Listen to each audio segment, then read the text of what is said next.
तीसरी कक्षा के प्यारे विद्यार्थियों, आशा है आप अपनी परीक्षा की तैयारियां कर रहे होंगे। आज हम हिंदी साहित्य में सभी पाठों के बहुविकल्पीय प्रश्न करेंगे। आपकी परीक्षा में शब्दार्थ, वाक्य प्रयोग, रिक्त स्थान, किसने किससे कहा, प्रश्नोत्तर, ये सभी चीज़ें आएंगी। प्रश्नोत्तर आपके पास छोटे से आएंगे जिसमें सिर्फ आपको एक लाइन या एक शब्द लिखना हो। तो ऐसे ही प्रश्न आपके पास आएंगे। तो बहुविकल्पीय प्रश्न देख लेते हैं। बहुविकल्पीय का अर्थ है आप जिसमें बहु मतलब बहुत सारे विकल्प मतलब ऑप्शंस बहुत सारे हैं और उसमें से आपको सही जो उत्तर है उसको चुनना है। आपने सिर्फ जो वो उत्तर है, सही जो उत्तर है उसको ही लिखना है।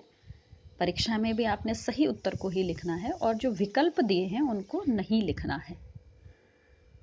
तो शुरू करते हैं। प्रश्नों के सही विकल्प पर सही का निशान लगाएं। जो सही विकल्प है, जो आपको लगता है ये उसका सही उत्तर है, आपने उसको ही चुनना है। बच्चा क्या बनकर आसमान में दौड़ लगाना चाहता है? तो वो सूरज बनकर दौड़ना चाहता है या चंदा बनकर, तारा या तितली बनकर? तो वो क्या बनकर आसमान में दौड़ लगाना चाहता है? जब आपने कविता पढ़ी होगी तो आप इसका उत्तर आसानी से ढूंढ लेंगे या चुन लेंगे। उत्तर आपने स्वयं से ही चुनने हैं और यदि आपको नहीं आते हैं तो आप पाठ फिर से पढ़िए और उस उत्तर को ढूंढने का प्रयास करिए। बच्चा, दूसरा प्रश्न है, बच्चा बाबा बनकर क्या करना चाहता है? तो वो धौंस जमाना चाहता है, अकड़ दिखाना चाहता है, रौब दिखाना चाहता है या गुस्सा करना चाहता है? तो वो क्या करना चाहता है? तीसरा प्रश्न है, बच्चा पापा बनकर क्या करना चाहता है?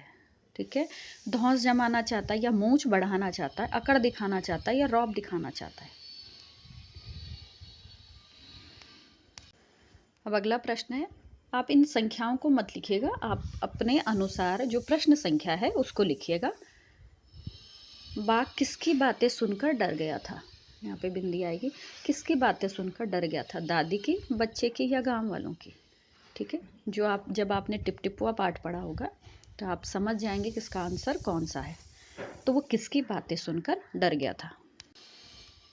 बुढ़िया रोज रात को बच्चे को क्या सुनाती थी? गीत, भजन या कहानी?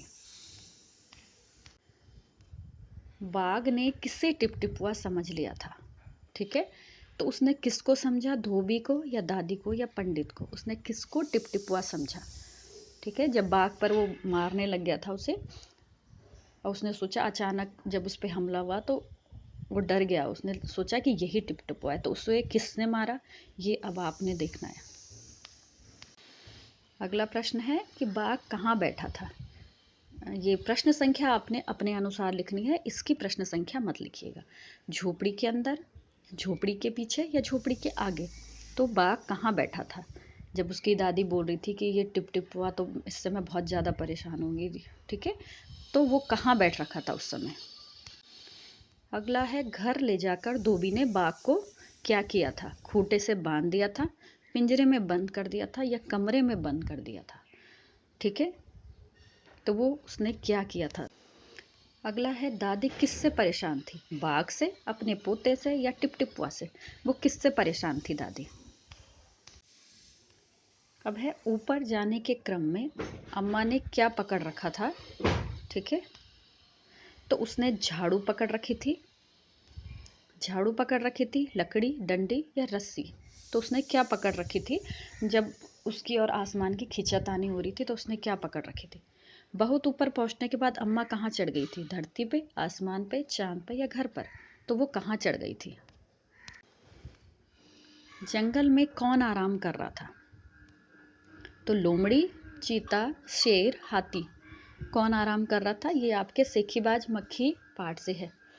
हाथी ने किसको प्रणाम किया? शेर को, मक्खी को, लोमड़ी को या मकड़ी को? ठीक है, मक्खी को देखकर लोमड़ी ने क्या किया? मुस्कुराने लगी, वो दौड़ने लगी, चिल्लाने लगी या घूरने लगी?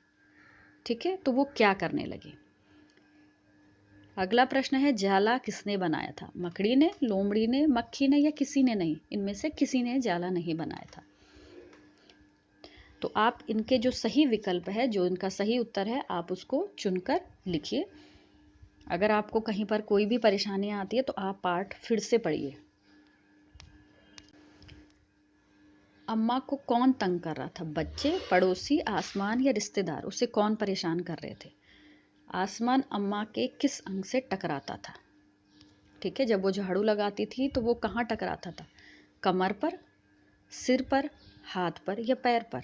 तो वो कहाँ टकराता था? अगला है, अम्मा ने झाड़ू से आसमान पर कितनी बार वार किया? कितनी बार उसने आसमान को झाड़ू से मारा? तो 1 बार, 2 बार, 3 बार या 4 बार? तो उसने कितनी बार आसमान को मारा?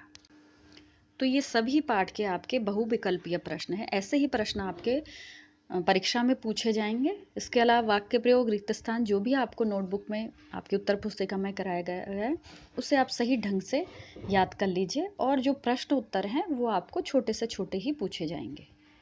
ठीक है, आप इन सभी बहुविकल्पीय प्रश्न को अपनी हिंदी साहित्य 1 वाली नोटबुक में करेंगे। ठीक है, और आप सिर्फ